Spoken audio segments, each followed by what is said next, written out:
빌딩 건물주분들은 재산을 자녀들에게 어떻게, 얼마나 이전하는가에 따라 가문이 풍비박산 날 수도 있다는 것을 명심해야 합니다. 안녕하세요. 부동산 자산가, 주로 빌딩 건물주분들의 부동산 매매, 증여, 상속까지 가문관리 컨설팅을 전문으로 하는 스카이라인 로엔텍스 부동산 중개의 대표 세무사이자 대표 공인중개사인 김규태입니다. 대다수의 빌딩 건물주분들의 재산 내역은 부동산, 특히 소유하고 있는 빌딩 등 부동산이 전체 재산의 80% 이상에 해당합니다. 이 재산을 가문 승계를 위해 어떻게 배분해야 할까요?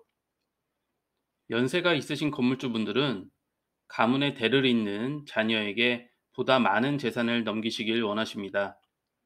아직 대한민국 사회의 가문의 승계는 중요한 이슈입니다. 단적인 예를 들어 자녀가 3명인 빌딩 건물주분이 계십니다. 첫째 장남, 둘째 차남, 셋째 막내딸입니다. 장남에게는 건물주분이 대를 이어야 한다고 굳게 믿는 손자도 있습니다. 건물주분의 총 재산은 120억으로 건물이 100억이며 그 외 소유하고 있는 재산은 20억으로 집과 현금 등입니다. 건물주분은 가문의 대를 잇기 위해 장남에게 100억 상당의 건물을 넘기고 싶어 하십니다. 그 외의 재산은 차남과 막내딸에게 넘기고자 하십니다. 자녀들에게도 예전부터 이러한 계획을 신신당부하셨고 가문의 대를 잇는 당위성에 대해 충분히 설명하셨다고 생각하였습니다. 유언을 통해 위의 계획대로 자녀들에 대한 재산 이전을 마치셨고 결국 돌아가셨습니다. 자, 이후 상황은 어떻게 됐을까요? 장남에게는 100억 상당의 건물이, 차남과 막내딸에게는 10억씩 상속이 이루어졌습니다. 차남과 막내딸이 순순히 부모의 뜻을 받아들이는 경우도 많겠지만 법적으로 조금만 알아보면 유류분 재산 분할에 대해 알게 되고 변호사 상담을 통해 법적으로 당연히 더 재산을 챙길 수 있음을 알게 됩니다. 상속으로 인한 유류분 재산 분할 소송을 통해 이미 세 자녀의 사이는 돌이킬 수 없을 정도로 남보다 더 안 좋게 틀어진 경우가 많이 발생합니다. 법적으로 차남과 막내딸은 아버지의 총 재산 중 3분의 1의 법정 지분 비율의 절반인 6분의 1을 보장받습니다. 즉 10억씩 상속 재산을 받았던 차남과 막내딸은 추가로 10억씩 받을 수 있게 되고 부모님의 유언대로 가문의 부동산인 빌딩과 그의 기반인 토지를 대대손손 물려주려는 빌딩 건물주의 장남은 20억을 마련하여 동생들에게 현금 청산하여야 오롯이 가문의 빌딩을 지켜낼 수 있습니다. 현금을 20억, 그것도 판결이 있은 뒤 수개월 내로 마련하여야 합니다. 이제 장남은 어떠한 결정을 내릴 수 있을까요? 아마도 가문의 대를 이어야 할 대표 자산인 빌딩을 금매로 처분해야 할 가능성이 높습니다. 부동산 시장이 호황기면 다행이지만 지금과 같은 시기에 빌딩의 금매는 헐값에 매각하게 될 것입니다. 대출도 한계가 있습니다. 왜냐하면 기존의 상속세 대략 30억 이상에 대해 이미 대출이 있을 것이고 추가 20억에 가까운 대출을 재실행한다면 이를 통한 이자 부담은 월세 수입을 넘어설 가능성이 많습니다.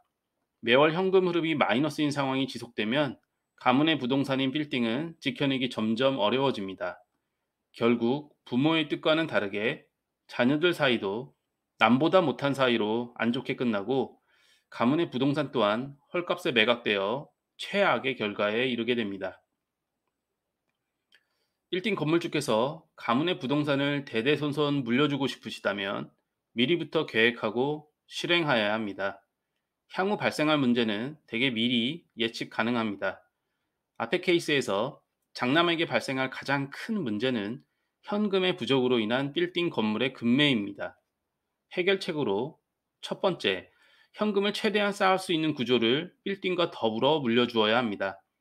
장남도 미리부터 현금 마련을 위한 대비책을 스스로 세워야 합니다. 대표적으로 종신보험을 통해 마련해 줄 수 있으며 미리 빌딩의 지분을 일부 증여하여 월세 수입을 현금으로 축적하게 하는 등 다양한 방법이 존재합니다.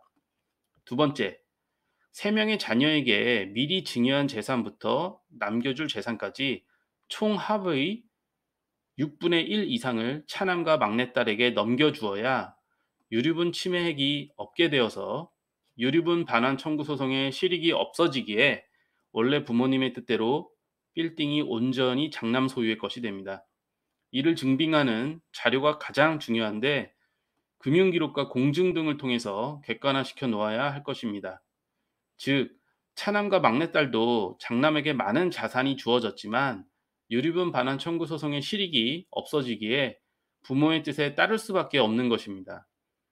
그리고 장남은 집안의 대를 잇는 가문의 부동산을 취득한 만큼 책임감을 가지고 두 동생들에게 부모님의 유지를 이어받아 물심양면 도와야 할 것입니다. 상속으로 물려받은 재산의 차이가 크지만 세 명의 자녀는 부모의 결정에 수긍하고 기존의 관계를 이어나갈 것입니다. 막장 드라마에서나 나올 법한 내용들이 현실에서 다수 발생하고 있습니다. 이 사례는 제 변호사 와이프를 통해 많은 상담이 들어오는 건이며 가문을 풍비박산 내지 않으려면 빌딩 건물주분들의 각별한 주의와 대비가 필요합니다. 이와 비슷한 사례에 대해 추가적인 문의 사항은 저희 스카이라인 로엔텍스 부동산 중개로 문의 주시면 친절하고 자세히 설명드리겠습니다. 다음에도 부동산 자산가분들의 가문 승계를 위한 내용으로 찾아뵙겠습니다. 감사합니다.